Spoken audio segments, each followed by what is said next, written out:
This is 3123 East Dorchester in Palm Harbor. I just walked through the house myself, and I have to say I really like it. It has good bones, as we say in the business. If this were just a little bit closer to me, I would actually consider buying it myself as a potential flip. It's got a lot of potential, and I'll walk you through and show you some of my thoughts here in a sec. First, I just wanted to pan around and show you the neighborhood. Very well kept street, well maintained homes all around. I already sent you the comps in the area that are selling $145, $150 a square foot. With some higher end renovations, I think this house could bring in, $160, $165 a square foot.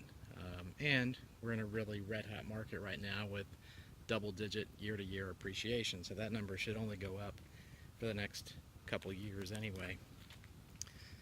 Full sized, or if not oversized, 2-car garage. The home is predominantly, at least the main part of the house looks to be block with stucco, and I do see some wood siding on the garage in here on the side, so I'm not sure what parts are block and what parts are wood frame, or whether they just have wood siding over the block, which is also a possibility, because you can see down at the ground there you actually got the stucco underneath, so the siding could actually just be decorative. I mean, the landscaping needs some TLC, but it's actually not even in terrible shape. Believe me, I see some ugly houses, and this is not one of them. Oh, it's ugly, but it's in great condition, I should say. Throughout the house, this is actually carpet. I know from the pictures we couldn't tell if it was carpet or tile or terrazzo. It is carpet, really, really short shag carpet throughout the house, bathrooms and all, and it's bare concrete underneath. So the good news is it's really easy to pull up. You don't have any tile to bust up, and then you can go back down with whatever flooring you want. So this is the entryway where you step into what I guess would be the primary living room. Off to the left here, kind of a secondary living room, and then you've got a third room.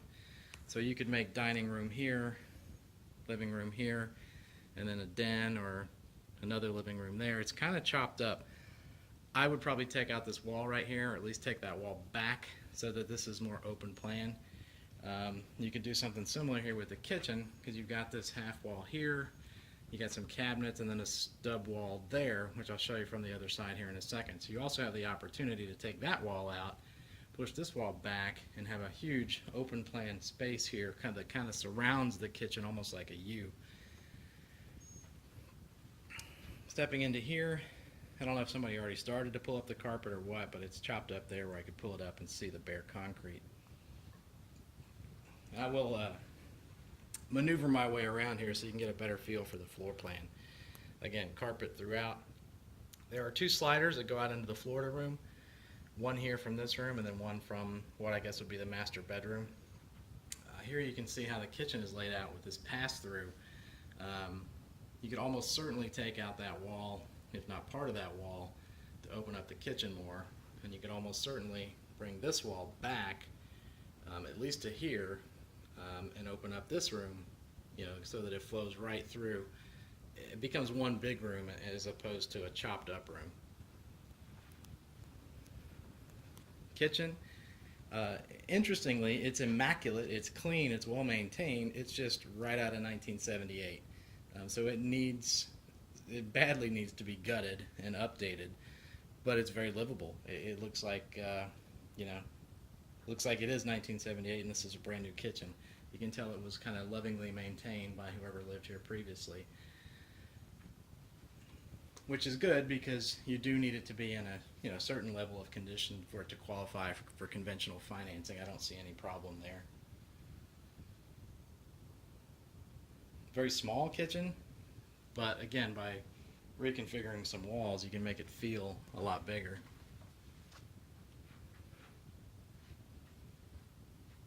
You got the dropped ceilings here too, which were very popular in the late 70s, early 80s.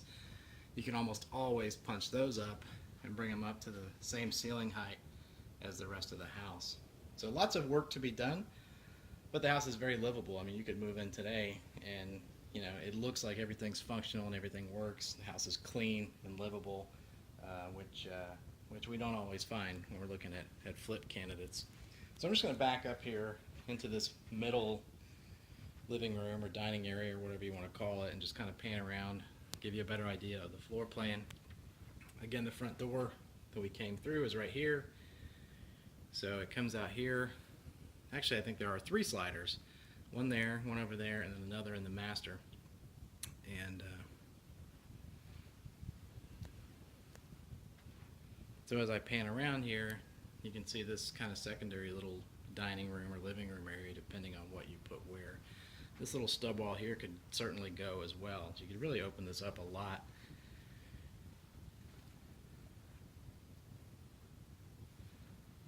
Through here is the garage. So this would kind of be your secondary entrance or your homeowner's entrance, because when you pull the car in here, you're probably going to enter through this garage door more often than not. Even the garage is meticulously clean and well maintained, and it's a full 2-car garage plus some storage space there on the end and a side door for your trash cans and stuff like that out the side.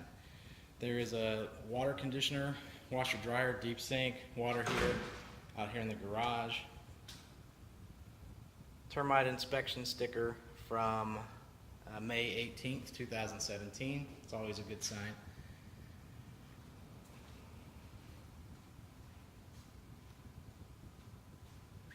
Some built-in shelving and tool racks and things along the wall here.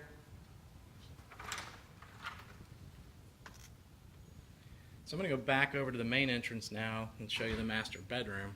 So here's where we came in from. And if you come in here and turn left, it takes you into the master. So a pretty decent sized room here, probably 14 by 12, eyeballing it. A 3rd slider there opens out onto a screened in porch kind of thing, which I would consider maybe just opening up or reconfiguring somehow. I don't know, there's lots you could do with this space. Really nice well-kept homes on the other side of the fence as well, and I'll show you the backyard in a minute. So here in the master, we do have a walk-in closet and an ensuite bath. Very basic shelving, but it's a good sized closet. You could put some nice built-ins in the closet here and make a nice little walk-in closet. And then you've also got his closet, or a linen closet here for the bathroom. Bathroom itself, again, 1970s style, but well maintained and livable. Carpet throughout. Walk-in shower here with sliding doors, and of course your drop ceiling, which can usually be pushed back up to full height if you are so inclined.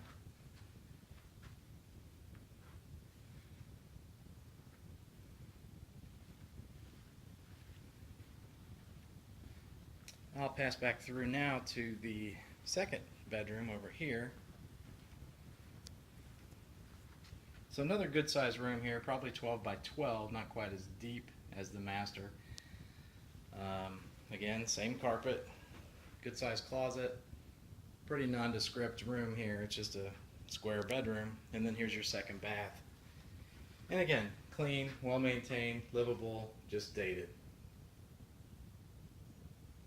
Drop ceilings, old vanity, and there is a window here behind these shutters. But it's certainly ideally situated for a live-in flip, because you could live on this half of the house, put your bedroom in here, live out of this bathroom, while you renovate that half of the house. And then when that half of the house is done, you switch sides, move your bedroom furniture over there, and you work on this half of the house. It would also possibly, somehow, be possible to reconfigure this floor plan and make a 3rd bedroom, so you actually have a 3-2 instead of a 2-2. There's just like 3 living rooms kind of back to back to back. So I gotta think it would be possible to convert some of this space into a 3rd bedroom if you needed it or if you wanted it for resale value. Stepping out here to the Florida room, this has been air conditioned. You see the AC ducts here. Obviously it's not very well insulated, wall-to-wall windows. But this probably is counted in that 1,700 square feet because it does have AC ducts dropped in from the attic. I mean, that's great for for using the space. Certainly makes it more comfortable. But obviously, this is not an energy efficient room, and you're going to pay a lot to keep this space cool. Of course, you could also change out the windows and mitigate some of that. I'm not sure. I can try to negotiate it into the contract, but we may even be able to get that couch to convey with the house. And as you know, they don't make them like that anymore. That is a really interesting piece. So, moving right along, I will give you another quick shot of this little screened-in thing off the master.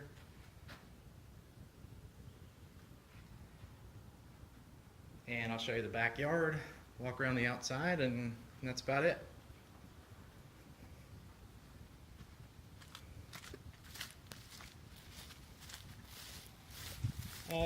It's definitely begging for a privacy fence between the neighbors. Property line probably runs obviously somewhere here between the houses, and with a privacy fence in between the two, I think it would actually make your backyard feel bigger, ironically. But you've got some nice foliage here along the back fence line that gives you a lot of privacy. Again, the house has been landscaped. It just needs some TLC and somebody with a green thumb to return it to its former glory. Roof on the house actually looks pretty good visibly. Obviously there's a pitched roof with shingles on the front half and a flat roof on the Florida room. There are no visible stains or leaks anywhere in the house that I noticed, which is always a good sign.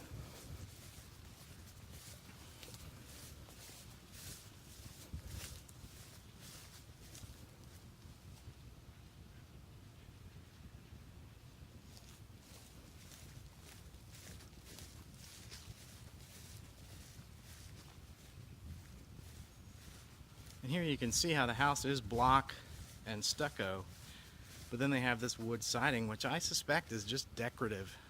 Somebody may just like the look of this wood siding, but I'm guessing you could pop it off and you'll find stucco underneath, which is certainly much more modern looking.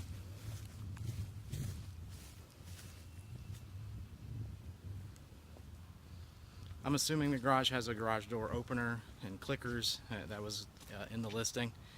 And you can obviously see that they use the garage for parking. You can see the tire tracks inside.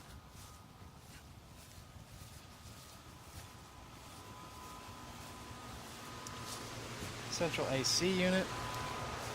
Actually looks to be in decent shape, visibly. It's a Rheem. Sometimes they even have the date of manufacturer on here. Yeah, April 2012. So the AC unit presumably is only about 5 years old.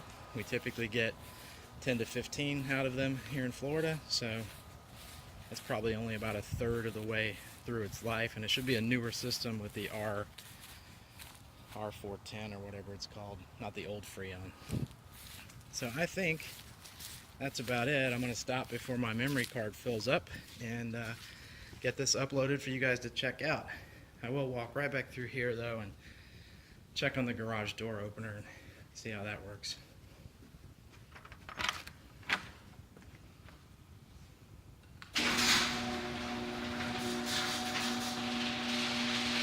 Yep,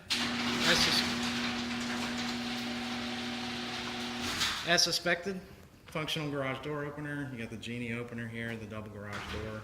Looks to actually be in really good shape, and presumably, if they don't come with the house, you can still get the clickers and program them to